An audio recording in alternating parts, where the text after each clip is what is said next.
What is up, friends? Takeover peeps, random person coming across this video. However you got here, I'm so happy to have you. I'm sorry that it's been a while.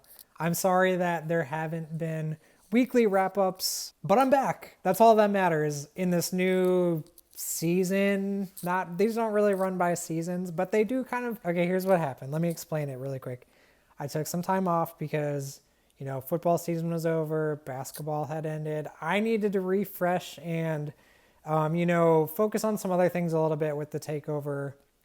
And now I feel refreshed and excited to get back to it. I've got the wrap up coming to you right now that you're watching. I've got another video coming out soon after, another one after that, and we're back on wrap ups. Anyways, summer is over. The kids are back in school. We're all back to work. The wrap up is here. You might notice this is a different background. I used to always record this in my office. Now I might go back into my office eventually, but I'm trying to figure out a new cool background for myself with these videos. And I didn't really care to just do it the same way I had been doing it before. So you might see the first few videos with this same background for a little bit, and then it might change all of a sudden. I'm just kind of playing around with what I do actually want in the background. And that gets me to this point. I would still love to have you guys send me things to put in the background. Things that are meaningful to you, that are cool, but that you're okay with parting with because they probably won't come back to you kind of thing. So not something super valuable or like a family heirloom, okay? But anyways, that's neither here nor there. Let's get into it. Question of the day. If you play fantasy football, how is your season going so far through 2 weeks? I'm in 3 leagues personally.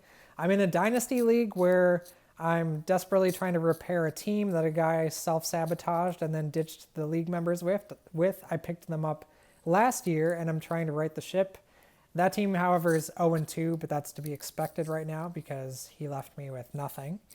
I'm in another league where I thought that it might go better, but Dallas Goedert has not shown up for me, and I've lost 2 close games. And then in my other league, my longest running league, with friends that have been doing it since we were sophomores in high school. So that would have been 2003, 4. I am 2-0 and with the most points in the league. So I'm feeling good about that one. But what about you? Where do you stand right now? Sports. We have a lot we could talk about. I used to do these videos. I used to go game by game and break down things in there. I'm not going to do that so much now because we've developed the way that the wrap-ups go. There's more to it. It's more like a talk show than an ESPN breakdown. But we will talk about certain things that happen. So let's talk about those things now.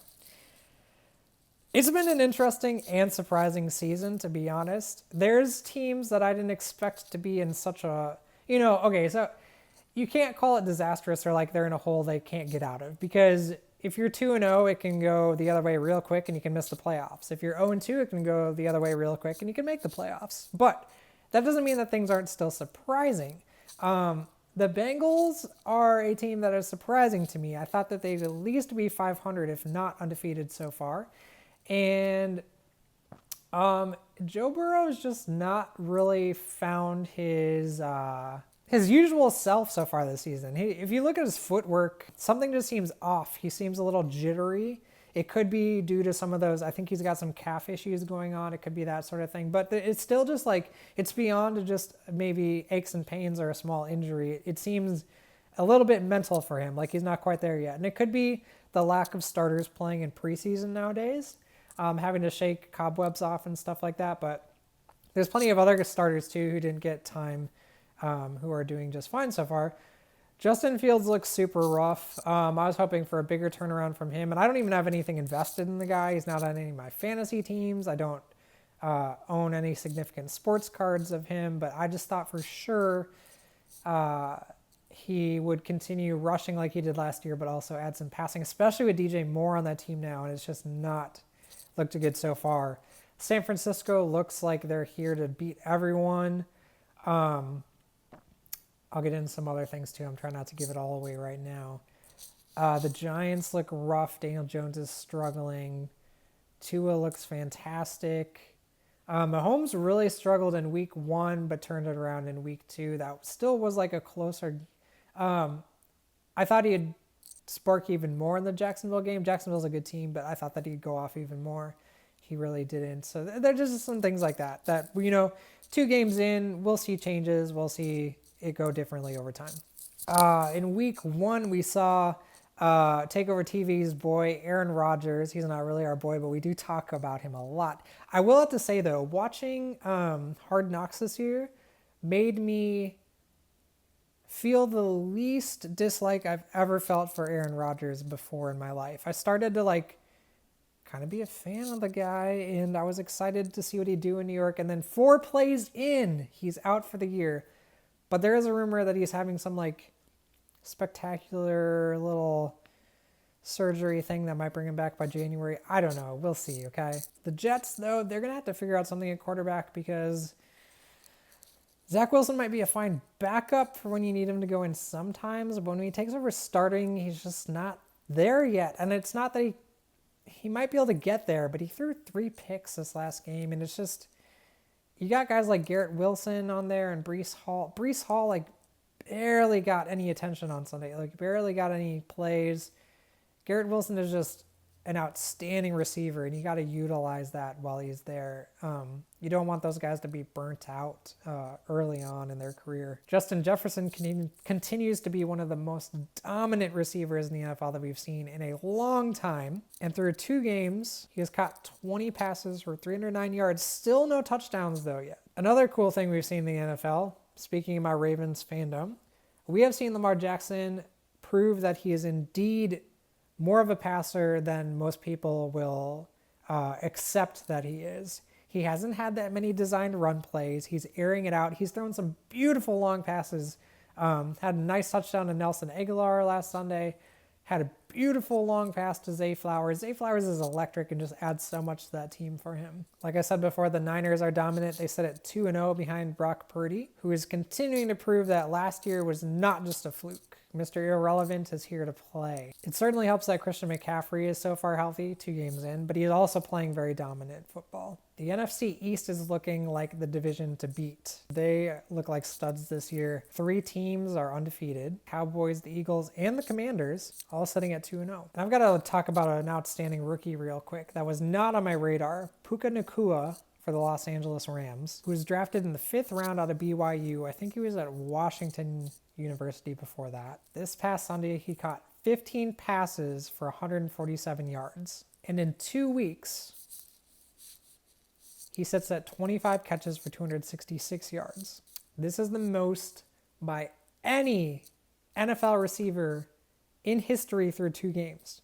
Or I guess first 2 career games, I guess, is the official statistic. And we're seeing injury problems. We saw Nick Chubb go down on Monday night. J.K. Dobbins is out for the year. Chubb is out for the year. Aaron Rodgers out for the year, most likely. There's a debate on if turf is the problem. The NFL's got to figure this out. Whatever it is a problem. It is an issue. Something's going on. So hopefully they figure that out soon. Let's get into some video game talk. I love this stuff. Nintendo has made a lot of announcements lately. I've heard teasers about what Nintendo Switch 2 might be like. They've talked about new games, though. Paper Mario, The Thousand Year Door, which was on GameCube, is getting a reboot on the Switch. That's really cool. Actually, I have a copy of the GameCube one, and I need to get to playing that. If you want an extensive view of what's coming out, though, not even just for Nintendo, but for the other systems too, if you go to YouTube and watch Gamescom 2023, they're really long, but you can just put it on in the background. It's really cool. Gives you some insight into what's coming up the next couple of years. It's really fun. I still need to watch some of the videos, but it's nice to have on in the background, and you don't have to pay super close attention, but every once in a while something will catch your eye that's really neat. As for my playing recently, since I know you've all been desperately wondering, I've been bouncing around a lot when I get a chance to play. I'll play a little bit of PlayStation 4, then I'll move in and play a little bit of GameCube, I'll play a little PlayStation 3. I do have a Nintendo Switch.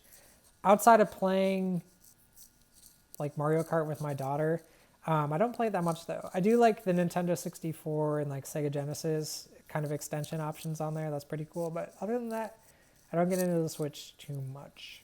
But I'll tell you a little bit about what I am playing. On PlayStation 4, I've been playing a lot of Mafia 1, the remaster on there. Been playing NBA 2K23. I didn't upgrade. I usually stay a year or two behind, so that's normal for me. There's another game right now that I'm playing that I really like, and I meant to look it up before this.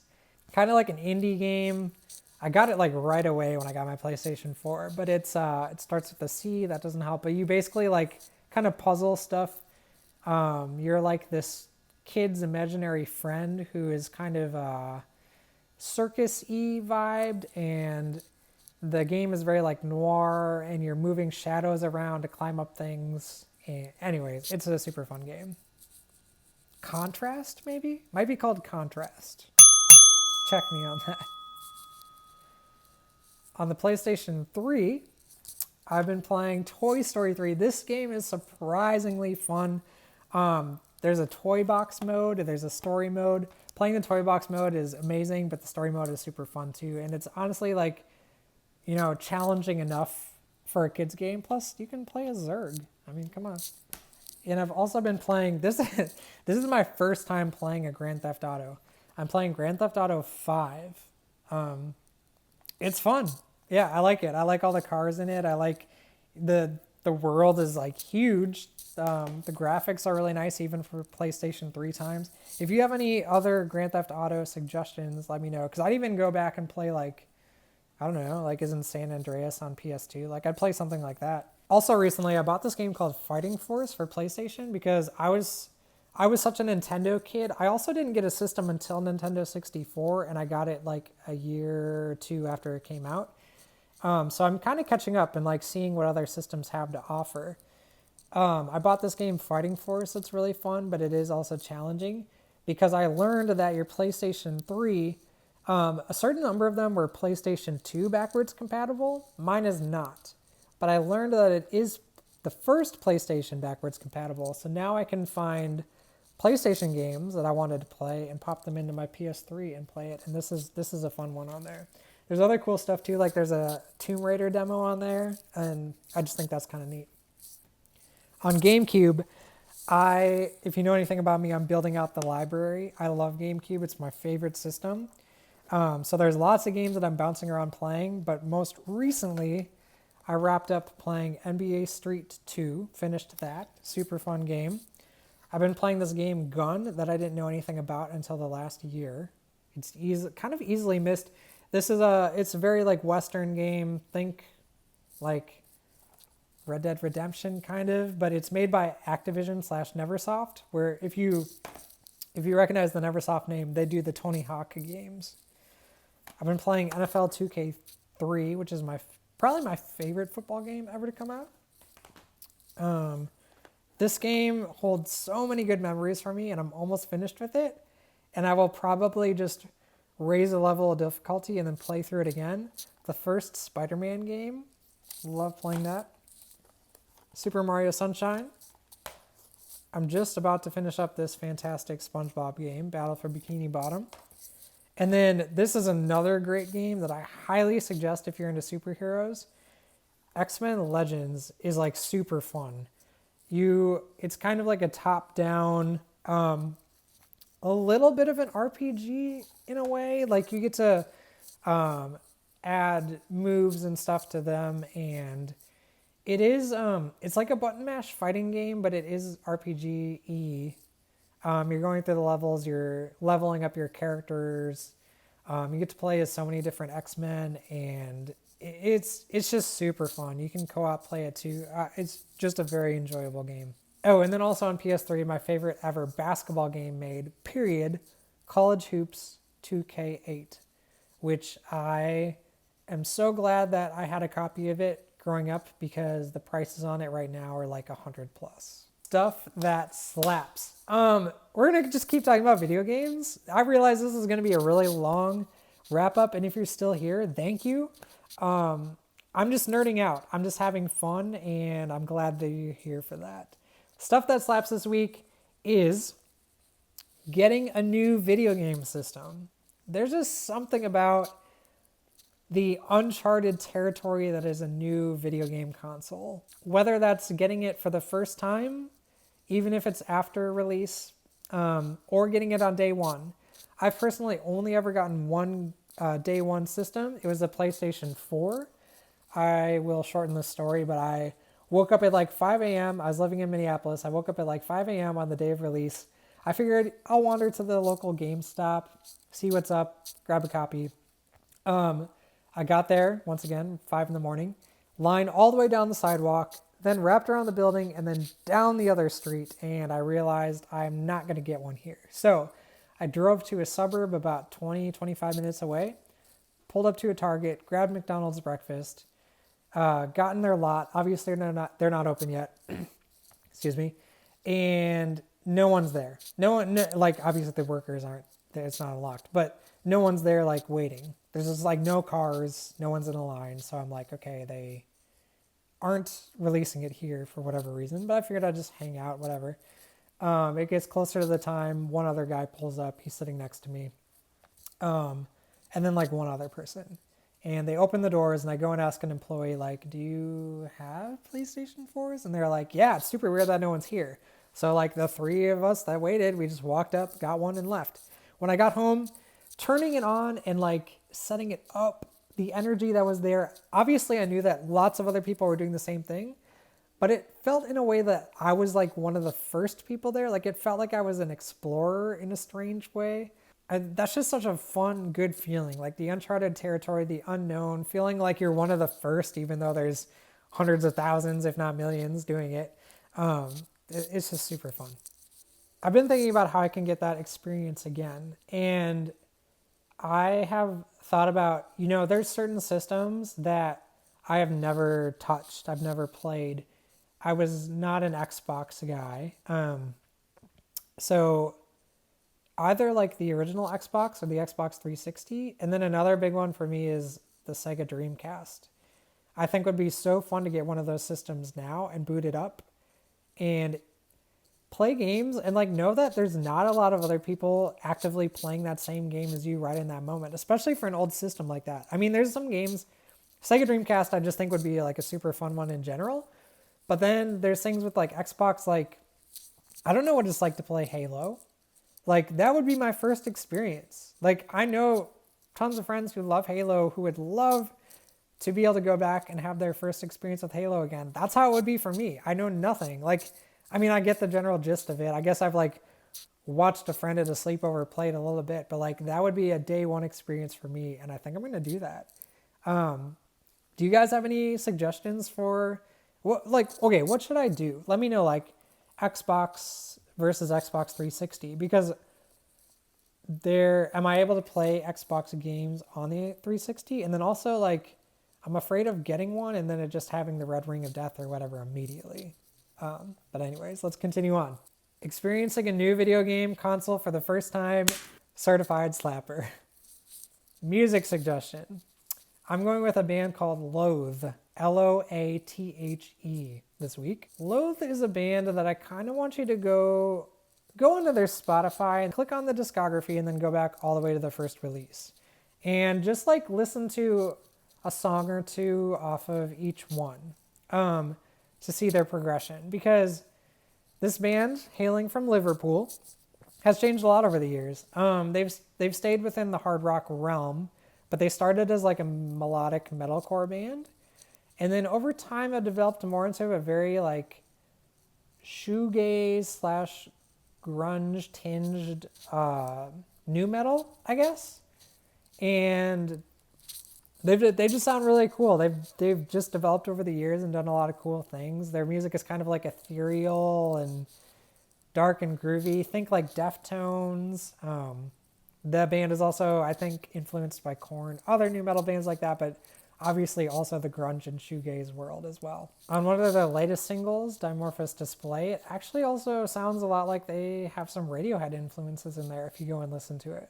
You might even be able to check out the band. They're on tour about until the middle of October. They're out right now with 3 Days Grace and Chevelle, which is an interesting tour. So you could possibly catch them in your city. Anyways, that was a long one. Thank you so much for hanging out. It's good to be back. I'm excited to do more weekly wrap-ups. Thank you for talking so much video game nerdery with me and all that. I also want to just say really quick, little advertisement. I'll drop the info in the bio for you to read. But I sell on this app called Sports District, and I'd like to invite you to become a seller in my marketplace. Now, what that entails is downloading the app, clicking the link that I will provide below in the description, and then applying to be a marketplace seller in my store. It takes less than 30 seconds to apply, super quick process, and then you can list your cards. The fees are lower than eBay, so that's great, and everything you list will be shared to my socials, so hopefully that can benefit you as well. Thank you so much for hanging out, my friends. I love you guys. Peace and love.